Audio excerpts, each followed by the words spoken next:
अस्सलाम वालेकुम। तो आज से हम यूनिटी के अंदर प्रोग्रामिंग स्टार्ट करने वाले हैं और आज की इस वीडियो में हम देखेंगे कि हम एक तो स्क्रिप्ट किस तरीके से लगाते हैं और फिर हम एक ऐसी स्क्रिप्ट बनाएंगे कि जिसकी मदद से हम किसी भी चीज़ को मूव करवा सकें। तो हम यूनिटी के ऊपर चलते हैं और देखते हैं कि इस चीज़ को हम प्रैक्टिकली इंप्लीमेंट किस तरीके से करेंगे। तो ये मेरा यूनिटी है, यहाँ पर मैं एक नया प्रोजेक्ट बनाता हूँ और इसको हम कहता हूँ सैम्पल लर्निंग और मैं यहाँ पे एक प्रोजेक्ट बना देता हूँ। तो ये मेरे पास यूनिटी का इंटरफेस है और मैं यहाँ पे एक 3D ऑब्जेक्ट बनाता हूँ प्लेन, और इसकी जो पोजीशन है वो हमारे पास 0 0 0 ही है, और एक और 3D ऑब्जेक्ट बनाता हूँ क्यूब, और वो भी यहाँ पे मेरे पास बीच में दरमियान में आ गया। और अब हमने ये करना है कि ये जो क्यूब है हमने इसको मूव करवाना है। तो इस क्यूब को मैं थोड़ा सा यहाँ पे ऊपर रखता हूँ और इसके ऊपर थोड़ा सा ना, ताकि दिखने में थोड़ा सा अलग लगे, मैं इसका मटेरियल भी यहाँ पे चेंज कर लेता हूँ। तो सबसे पहले मैं यहाँ पर जाकर एक मटेरियल बनाता हूँ और इसको मैं कहता हूँ ब्राउन मटेरियल,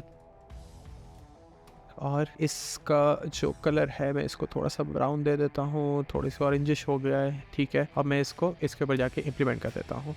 तो ये मेरे पास एक आ गया। ये जो प्लेन है, इसको प्लेन को हम थोड़ा सा यहाँ पर बड़ा कर लेते हैं। तो अब हमने करना क्या है, हमने करना एक्चुअली ये है कि जो हम कंपोनेंट लगाते थे, अब हमने अपना एक कंपोनेंट बनाना है। और वो कंपोनेंट किस तरीके से बनेगा, वो स्क्रिप्ट की फॉर्म में बनेगा। सी शार्प की एक स्क्रिप्ट हम बनाएंगे, वो हम इस क्यूब के ऊपर लगाएंगे, और वो असल में क्या करेगी कि बटन को आगे पीछे करने से इस क्यूब को हमने मूव करवाना है। तो यहाँ से अब हम अपनी प्रोग्रामिंग का आगाज़ करने लगे। तो प्रोग्रामिंग का आगाज़ करने से पहले एक तो विजुअल स्टूडियो आपके पास डाउनलोड होना चाहिए, और विजुअल स्टूडियो डाउनलोडेड है तो एक चीज़ आपने देख लेनी है कि यहाँ पे एडिट के अंदर जाना है और प्रेफरेंसेस के अंदर जाना है। प्रेफरेंसेस के अंदर जाके यहाँ पे एक्सटर्नल टूल्स के अंदर जाओगे आप। तो एक्सटर्नल टूल्स के अंदर जाके यहाँ पे आपने ये चीज़ कंफर्म करनी है कि यहाँ पे वो विजुअल स्टूडियो 2019 या जो भी आपके पास विजुअल स्टूडियो होगा वो सिलेक्टेड हो। जब वो सिलेक्टेड होगा तो पहली बात है, जो भी स्क्रिप्ट ओपन करोगे डायरेक्टली वो उसी के अंदर ओपन होगी। और दूसरी चीज़ ये है कि जब भी आप कोड कर रहे होगे तो जो भी सिंटैक्स है ना, सिंटैक्स आपको याद नहीं रखना पड़ेगा। मिसाल के तौर पर आपने ट्रांसफॉर्म लिखना है तो टी लिखोगे तो ऑटोमेटिकली सजेशन आ जाएगी ट्रांसफॉर्म की, तो जिंदगी हमारी बहुत आसान हो जाती है। अच्छा, तो अब हमने एक स्क्रिप्ट बनानी है। स्क्रिप्ट बनाने के 2-3 तरीके हैं। सबसे पहले एक बिल्कुल बेसिक तरीके और आसान तरीके की तरफ जाते हैं, और वो ये है कि मैं यहाँ पे ऐड कंपोनेंट के ऊपर क्लिक करता हूँ और मैंने जो भी स्क्रिप्ट बनानी है मैं उसका नाम लिख देता हूँ क्यूब मूवमेंट। हमें पता है कि हम ऐड कंपोनेंट करके एक नया कंपोनेंट यहाँ पे लगाया करते थे। तो अब मैंने एक कंपोनेंट ऐड करना है क्यूब मूवमेंट के नाम का। तो चूंकि वो यहाँ पे है नहीं तो कहते हैं कि आप अपना कंपोनेंट खुद बना लो। तो मैं यहाँ पे न्यू स्क्रिप्ट करता हूँ और न्यू स्क्रिप्ट करके क्यूब मूवमेंट का कंपोनेंट मैं ऐड कर देता हूँ। आप देख सकते हैं कि यहाँ पे कंपोनेंट ऐड हो गया है क्यूब मूवमेंट का, और ये क्या है, किस फॉर्म में, एक स्क्रिप्ट की फॉर्म में। अब मैं यहाँ पे इसको डबल क्लिक करता हूँ। जैसे मैं डबल क्लिक करता हूँ तो मेरे पास विजुअल स्टूडियो ओपन हो जाता है, और विजुअल स्टूडियो के अंदर ये वाली स्क्रिप्ट होपफुली हमारे पास ओपन हो जानी चाहिए। तो ये मेरे पास एक स्क्रिप्ट ओपन हो गई। इसके अंदर क्या चीज़ें, इसको हम अभी डिटेल में डिस्कशन करते हैं। तो इन शॉर्ट यहाँ से हमने यूनिटी के अंदर प्रोग्रामिंग स्टार्ट कर दी है। अगर आपने प्रोग्रामिंग को डिटेल में अच्छे तरीके से सीखना है तो मेरा एक पूरा डिटेल्ड प्रोग्रामिंग का कोर्स पड़ा हुआ है जो कि गेम डेवलपमेंट से इंडिपेंडेंट है, लेकिन अगर आप उसको फॉलो करोगे तो आपकी जो प्रोग्रामिंग स्किल्स हैं या प्रॉब्लम सॉल्विंग स्किल्स हैं वो बहुत ज़्यादा स्ट्रॉन्ग हो जाएंगी। और यानी यहाँ पे जितनी भी प्रोग्रामिंग के अंदर हम चीज़ें यूज़ करते हैं, स्टेटमेंट यूज़ करते हैं, लूप्स यूज़ करते हैं, यहाँ पे मैं बस उसको हल्का फुल्का सा बताऊंगा कि यानी यहाँ पे हम उसकी इंप्लीमेंटेशन किस तरीके से कर रहे हैं। उन चीज़ों की एग्जैक्ट या डिटेल में जो एक्सप्लेनेशन है वो मेरे दूसरे कोर्स के अंदर यहाँ पे मैंने लिंक दिया हुआ है। तो सजेशन ये है कि जिन्होंने पहले प्रोग्रामिंग नहीं की हुई वो इस कोर्स को भी साथ साथ लें और अपनी प्रोग्रामिंग को स्ट्रॉन्ग बनाएं, क्योंकि वो गेम डेवलपमेंट के अंदर बहुत फ़ायदा देगी। तो अब हम यहाँ पे स्टार्ट करते हैं। यहाँ पे हमारे पास जैसे ही हमारी स्क्रिप्ट खुलेगी तो बाय डिफ़ॉल्ट यहाँ पे ना हमारे पास 2 फंक्शंस हैं। फंक्शंस क्या होते हैं इसको भी हम कभी बाद में डिटेल में देखेंगे, या दूसरा जो प्रोग्रामिंग का कोर्स है अब वहाँ पे आप देख सकते हो कि कोई भी फंक्शन क्या होते हैं। तो बाय डिफ़ॉल्ट यूनिटी हमें 2 फंक्शन बना के देता है। फंक्शन असल में यहाँ पे हम इसके अंदर कोड लिख सकते हैं, या जो भी इंस्ट्रक्शन हमने अपने इस गेम ऑब्जेक्ट को देनी है वो इंस्ट्रक्शंस हम इनके अंदर लिखेंगे। तो यहाँ पे 2 फंक्शंस हैं। या तो इंस्ट्रक्शन हम इस स्टार्ट के फंक्शन के अंदर लिख सकते हैं, ये जो कर्ली ब्रैकेट्स हैं इनके अंदर लिख सकते हैं, या अपडेट के फंक्शन के अंदर लिख सकते हैं। स्टार्ट के अंदर हम जो भी इंस्ट्रक्शन लिखेंगे वो सारी इंस्ट्रक्शंस एक दफा एग्जीक्यूट होंगे। यानी जब भी वो वाला ऑब्जेक्ट बनेगा, या इन शॉर्ट कह लो कि अभी के लिए जब भी वो ऑब्जेक्ट कब बनेगा, जैसे ही हमारी गेम स्टार्ट होगी तो वो ऑब्जेक्ट बनेगा। तो जब भी वो वाला ऑब्जेक्ट बनेगा चलेगा तो इसके अंदर जो भी कुछ लिखा होगा, जो भी इंस्ट्रक्शन हमने वहाँ पे दी होंगी, कंप्यूटर उसके ऊपर अमल दरामद कर देगा और वो वाली चीज़ें हमारे ऑब्जेक्ट के ऊपर अप्लाई कर देगा। तो ये सिर्फ एक दफ़ा चलता है। दूसरा जो फंक्शन है वो हमारे पास अपडेट का है। अपडेट का फंक्शन कब चलता है? अपडेट का फंक्शन हर फ्रेम में चलता है। अगर आप लोग गेम खेलते हो तो आइडिया होगा, यानी गेम के अंदर फ्रेम्स होते हैं। फ्रेम रेट क्या होता है कि एक सेकंड के अंदर टोटल कितने फ्रेम्स है।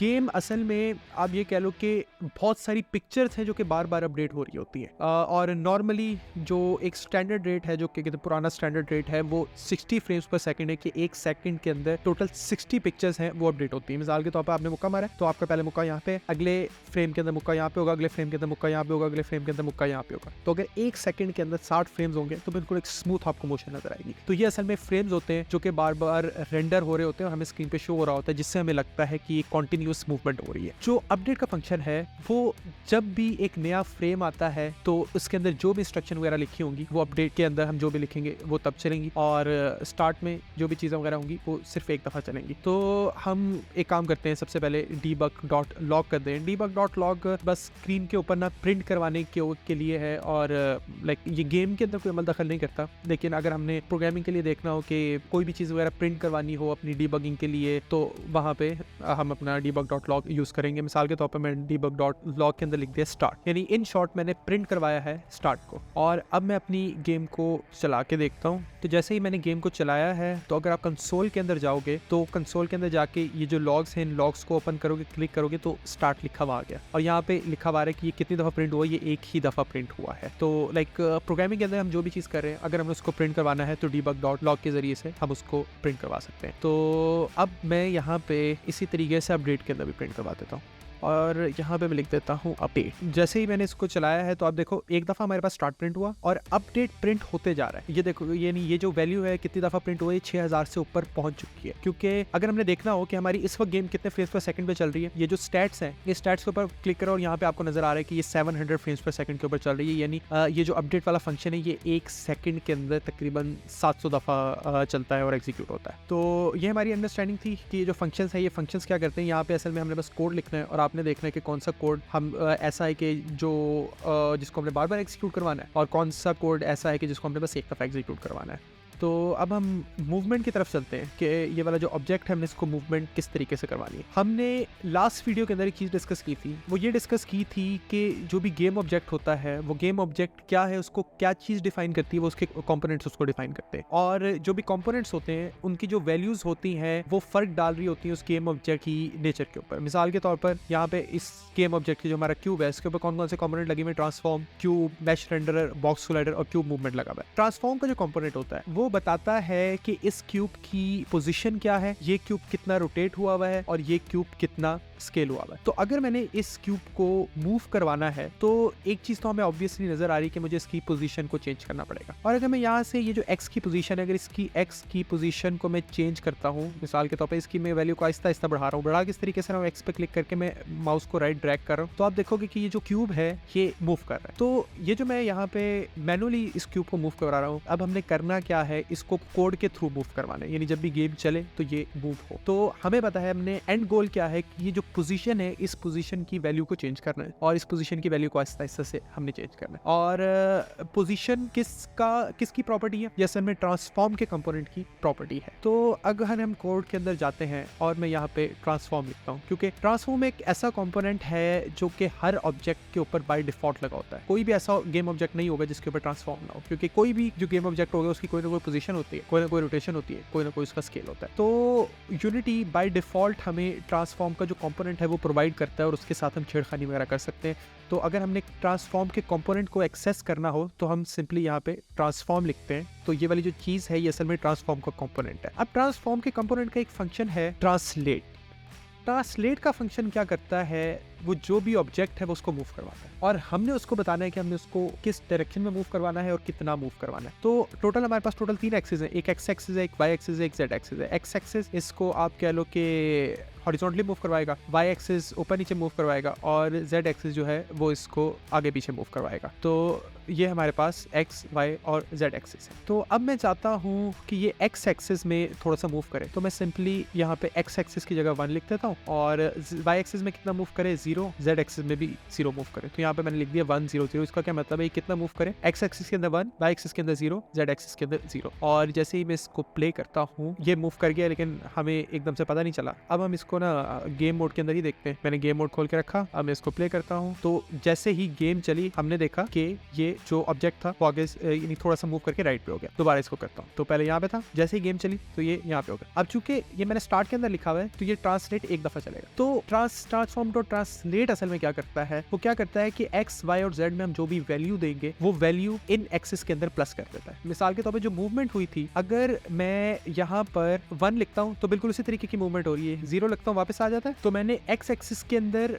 जो भी वैल्यू दूंगा वो हमारी इस पोजीशन के अंदर ऐड हो जाएगी। तो सिंपली अभी देखो क्या कहते हैं, जो x है उसकी वैल्यू क्या है, 0 है, और मैं यहाँ पे ऐड कितना करवा रहा हूँ, 1 ऐड करवा रहा हूँ। और जैसे ही मैं इसको प्ले करता हूँ तो x के अंदर 0 से 1 आ गया, और इसका फर्क यहाँ पे क्या पड़ा कि ये 1 यूनिट राइट को मूव कर गया। इसी तरीके से अगर मैं यहाँ पे इसको -1 करवाऊँ और मैं इसको चलाता हूँ तो -1 किया, लेकिन ये अभी भी राइट को मूव किया है। और यहाँ पे हालांकि यहाँ पे -1 हो जाना चाहिए था, ये 1 हुआ है। और ये क्यों हुआ है, क्योंकि मैंने अपनी स्क्रिप्ट को सेव नहीं किया था। ये जो एक छोटा सा एस्टेरिस्क का साइन ऊपर आ रहा होता है ना, ये बता रहा होता है कि स्क्रिप्ट सेव नहीं है। जब तक स्क्रिप्ट सेव नहीं होगी तो जो भी उसका इफेक्ट होगा वो हमारी गेम के अंदर अप्लाई नहीं होगा। तो मैं कंट्रोल एस दबाता हूँ, सेव हुई, तो ये देखो आप, ये लोडिंग होना शुरू हो गई है और अब होपफुली इसको सही काम करना चाहिए। अब जैसे ही मैंने चलाया, हाँ अब देखो ये लेफ्ट को मूव हुआ और 0 के अंदर क्या ऐड हुआ, -1 ऐड हुआ। तो यहाँ पे हमारे पास -1 आ गया। इसी तरीके से अगर मैं यहाँ पे -4 ऐड कर लेता हूँ तो ये ज्यादा मूव होगा।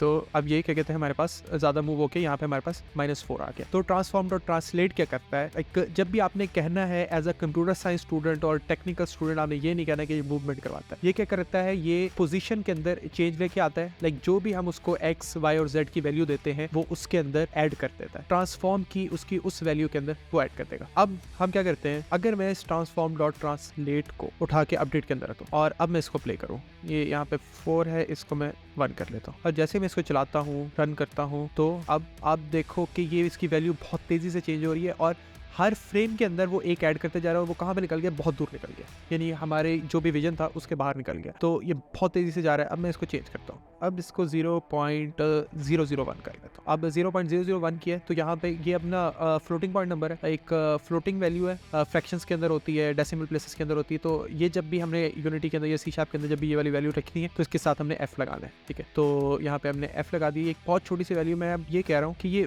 बहुत छोटा सा लाइक इसके अंदर एडिशन हो -0.001 का, लेकिन ये वाला जो एडिशन है ये हर फ्रेम के अंदर हो रहा है। और हमें पता है कि 1 सेकंड के अंदर तकरीबन 500 या 600 फ्रेम के ऊपर हमारी जो गेम है वो चल रही है। ये ऊपर से स्टार्ट के अंदर जो चीज़ थी ये मैंने मिटा दी है, इसको कमेंट कर दिया है। लाइक अगर मैं डबल स्लैश का साइन डाल देता हूँ तो वो कमेंट हो जाता है। और कमेंट असल में बस सजेशन के लिए या कुछ चीज़ें याद वगैरह रखने के लिए होता है, ये जब भी कोड के अंदर चीज़ एग्जीक्यूट नहीं होती। अब मैं इसको चलाता हूँ और अब आप देख सकते हो कि ये जो हमारा जो पूरा क्यूब है ये बहुत आहिस्ता आहिस्ता से आके जा रहा है, क्योंकि हर फ्रेम के अंदर जो पोजीशन है वो उसकी चेंज होते जा रही है और हमें ऐसा लग रहा है कि ये मूव हो रहा है। अब मैं चाहता हूँ कि जैसे ही मैं लेफ्ट वाला बटन दबाऊं तो तब ये लेफ्ट के ऊपर मूव करे, हर वक्त ना मूव कर रहा हूँ। तो मैं यहाँ पे सिंपली लिखता हूँ इफ इनपुट डॉट गेट की कोड डॉट लेफ्ट एरो। अब इफ की कंडीशन क्या करती है, लाइक यहाँ पे हम सबसे पहले इफ लिखते हैं और फिर उसके अंदर हम कंडीशन डिफाइन करते हैं। अगर ये वाली कंडीशन ट्रू होगी तो इसके ब्लॉक के अंदर जो भी कोड लिखा हुआ है वो कोड हमारे पास चलेगा। और यहाँ पे कंडीशन क्या है कि हम अपने कीबोर्ड से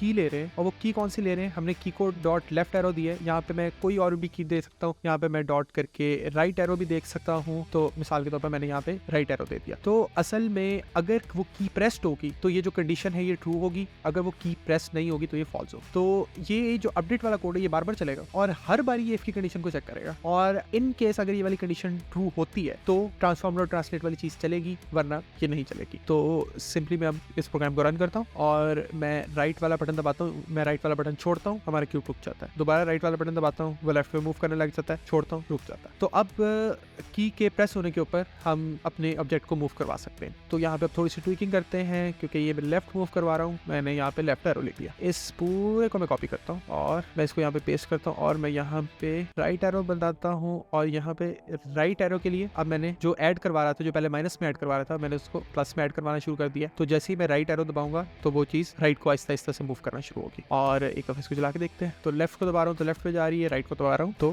मेरे पास राइट पे जा रही है। अच्छा, अब मैं इसको दोबारा कॉपी करता हूँ। अगर अप होगी तो अप के केस में मैं चाहता हूँ ये आगे पीछे मूव हो। और ये आगे पीछे किस तरीके से मूव होगी, तो कैमरा हमारे पास यहाँ पे पड़ा हुआ है और ये मेरा गेम व्यू है जो कि मुझे नज़र आ रहा है। अच्छा, एक और चीज़ हम करते हैं, इसको मैं थोड़ा सा ऊपर कर लेता हूँ, जैसे थर्ड पर्सन व्यू होता है ना, इसको थर्ड पर्सन व्यू पे मैं इसको इस तरीके से बना लेता हूँ। तब आगे मैंने मूव करवाना है। अब सबसे पहले देखते हैं कि आगे मूव करवाने का मतलब क्या है। तो जैसे ही मैं इसको आगे मूव करवाता हूँ तो आपने यहाँ पे देखने की कौन सी वैल्यू जो है वो चेंज हो रही है। तो जैसे ही मैं इसको आगे मूव करवाता हूँ तो z की वैल्यू ऐड हो रही है। z के वैल्यू में जैसे ही ऐड होता है तो इसका मतलब है आगे मूव हो रहा है। तो पीछे मूव करवाता हूँ तो z की वैल्यू में माइनस हो रही है। तो अगर हम प्रोग्राम के जरिए से अगर हम z की वैल्यू में ऐड करवाना शुरू कर देंगे तो आगे मूव होगा, नहीं तो पीछे मूव होगा। तो अब मैं क्या करता हूँ, मैंने ये वाली जो वैल्यू है ये z में डाल देता हूँ और यहाँ पे मैं लिख देता हूँ 0। और इसी तरीके से पीछे मूव करवाना है तो z की वैल्यू में हमने देखा है कि उसको माइनस करना है, तो मैं यहाँ पे उसको माइनस लिख देता हूँ। अब मैं कोड को चलाता हूँ तो ये मेरे पास आया। अब आगे वाला बटन दबा रहा हूँ तो ये आगे मूव हो रहा है, पीछे वाला ये राइट लेफ्ट आगे पीछे हमें इसका कोई बहुत अच्छे तरीके से नज़र नहीं आ रहा। असल में हो क्या रहा है यहाँ पे कि जैसे ही मैं अप एरो दबा रहा हूँ तो 0.01 ऐड होता है, लेकिन यहाँ पे मैंने असल में डाउन एरो लिखना था जिसकी वजह से मैंने अप एरो लिखा हुआ है। तो 0.001 ही ऐड होता है और फिर 0.001 ही माइनस हो जाता है। तो इसका मतलब है लाइक जो फ़र्क है वो एग्जैक्टली कोई भी नहीं पड़ रहा था। तो मैंने यहाँ पर इसको डाउन एरो लिखता हूँ और अब हम इसको चला के देखते हैं। तो जब भी मैं दोबारा बंद करता हूँ इसको दोबारा चलाता हूँ और अब मैं देखता हूँ तो ये हमारे पीछे आगे पीछे मूव हो रहा है। अच्छा, अब यहाँ पे जो मेरे पास मैंने जो वैल्यू लिखी हुई है, इस वैल्यू का जो स्पीड है इसका वेरिएबल यहाँ पे डिफाइन कर लेता हूँ। फ्लोट कितनी स्पीड से जाना है, अभी 0.01 से जा रहे थे, 0.001 पे जा रहे हैं, 0.005 पे जाना शुरू हो जाते हैं। इसका वेरिएबल का नाम मैं लिख देता हूँ स्पीड, यहाँ पे मैंने f लिख दिया। तो इस जगह के ऊपर मैं स्पीड लिख देता हूँ कि इस वेरिएबल के अंदर जो भी हमारे पास वैल्यू होगी वो ही ऐड हो और वो ही सब्ट्रैक्ट हो, ताकि हम एक जगह से स्पीड को चेंज करें तो वो बाकी सारी जगहों के ऊपर चेंज हो जाए। और ये अब मैं इसको दोबारा चलाता हूँ। हाँ, तो अब ये थोड़ी सी ज़्यादा स्पीड के अंदर आगे पीछे मेरे पास जा रहा है। अब हम एक और काम करते हैं, ये जो राइट और लेफ्ट कर रहे हैं, ट्रांसफॉर्म और ट्रांसलेट असल में पोजीशन को चेंज करता है। इसी तरीके से हमारे पास एक और फंक्शन है जो कि रोटेशन को चेंज करता है, वो क्या है, ट्रांसफॉर्म डॉट रोटेट। तो अब मैं चाहता हूँ जब राइट और लेफ्ट हो ना तो उसकी पोजीशन चेंज ना हो, वो खुद ही जिस तरीके से गाड़ी घूमती है ना उस तरीके से घूम जाए। तो मैं यहाँ पे भी उसको रोटेट कर लेता हूँ। लेकिन अब हमने सबसे पहले ये देखना है कि रोटेशन हमने किस एक्सिस पे करनी है। तो रोटेशन जो होती है वो असल में अराउंड दी एक्सिस होती है। मिसाल के तौर पर जो वाई एक्सिस है वो हमारा ये वाला एक्सिस है ऊपर वाला, तो वाई एक्सिस के अराउंड जो रोटेशन होगी वो ये वाली रोटेशन होगी, ठीक है। यानी जब भी हम वाई एक्सिस के ऊपर रोटेट करेंगे तो ये रोटेशन होगी। एक्स एक्सिस हमारे पास ये वाला है तो अराउंड दी एक्स एक्सिस ये वाली रोटेशन होगी। इसी तरीके से जेड एक्सिस हमारे पास ये वाला है तो जेड एक्सिस पे जब भी हम रोटेट करेंगे तो हमारे पास ये वाली रोटेशन हो रही होगी। तो अब अगर मैं यहाँ पे देखना चाहूँ तो ये किसके गिर्द हमें यहाँ पे इसको रोटेट करना चाहिए, मैं क्यूब के पास जाता हूँ और अब मैंने इसको इस तरीके से रोटेट करना है, ठीक है। इस तरीके से रोटेट करना है तो वाई की जो रोटेशन है ना वो आगे पीछे हो रही है। तो मैं यहाँ पे जो रोटेट करना है मैं यहाँ पे y को रोटेट कराता हूँ, स्पीड, और यहाँ पे मैं 0 लिख देता हूँ, यहाँ पे भी मैं 0 लिख देता हूँ। यानी y के राउंड हमने कितना मूव करना है। तो अगर मैं राइट का बटन दबाता हूँ तो आप देखोगे कि बहुत आहिस्ता आहिस्ता से मूव हो रहा है, लेकिन ये बहुत आहिस्ता आहिस्ता से मूव हो रहा है। तो खैर क्या कहते हैं, राइट एरो के लिए मैं इसको माइनस करता हूँ, लेफ्ट एरो के लिए मैं इसको प्लस करता हूँ। और तो इस वजह से ये आहिस्ता आहिस्ता से मूव हो रहा है। इस वजह से रोटेशन स्पीड हम अलग रखते हैं, रोटेशन स्पीड में अलग रखता हूँ और इसको लिख देता हूँ 0.1 रख देता हूँ, जो ऊपर वाली वैल्यू थी उससे काफ़ी ज़्यादा है। तो यहाँ पे मैं स्पीड की जगह डाल देता हूँ रोटेशन स्पीड और यहाँ पे भी स्पीड की जगह डाल देता हूँ रोटेशन स्पीड। और अब मैं इसको चलाता हूँ तो अगर मैं अब राइट दबा रहा हूँ तो लेफ्ट को मूव और रोटेट हो रहा है, लेफ्ट दबा रहा हूँ तो राइट को रोटेट हो रहा है। इस चीज़ को अगर मैंने सही करना है तो सिंपल सा मेरा हल है, मैं इसको माइनस कर दूँ और इसको मैं ऐड करता हूँ। तो अगर अब मैं इसको प्ले करता हूँ तो राइट दबाता हूँ तो राइट को रोटेट हो रहा है, लेफ्ट दबाता हूँ लेफ्ट को रोटेट हो रहा है, और अब आगे मैं पीछे जा रहा हूँ और अब मैं सारे बटन आहिस्ता आहिस्ता से एक साथ दबा रहा हूँ, तो जिसकी वजह से मेरे पास बिल्कुल वो वाला बिहेवियर आ गया कि जिस तरीके से एक गाड़ी चल रही होती है। तो इस तरीके से हमने देखा आज के प्रोग्रामिंग यूनिटी में करते हैं तो उसको किस तरीके से स्टार्ट करते हैं, हम स्क्रिप्ट किस तरीके से लगाते हैं, स्टार्ट का फंक्शन क्या होता है, अपडेट का फंक्शन क्या होता है, ट्रांसलेट क्या करता है, तो वो पोजीशन चेंज करवा पोजीशन के अंदर किसी चीज़ को ऐड करता है। जब हम उसको अपडेट के अंदर लगा देते हैं तो वो इफेक्ट ऐसा लग रहा होता है कि वो मूव कर रहा होता है। तो एज अ टेक्निकल स्टूडेंट बेहतर ये है कि हम उसको ये कहा करें कि वो पोजीशन को चेंज करवाता है। और हमने देखा कीबोर्ड से हम इनपुट किस तरीके से लेते हैं और इफ के जरिए से अगर हमने उन इनपुट के बेस के ऊपर कोई काम वगैरह करवाना हो तो वो वाली चीज़ हम किस तरीके से करवाते हैं। और फिर हमने एक छोटी सी प्रोटोटाइप प्रोटोटाइप बनाई कि एक क्यूब है उसको हमने मूव करवा के देखा। तो अभी तक के लिए बस इतना ही। अपना ख्याल रखें, सब्सक्राइब करें, लोगों को भी आगे शेयर करें, उनका भी भला होगा, मेरा भी भला होगा, आपको सवाब मिलेगा। अल्लाह हाफिज़।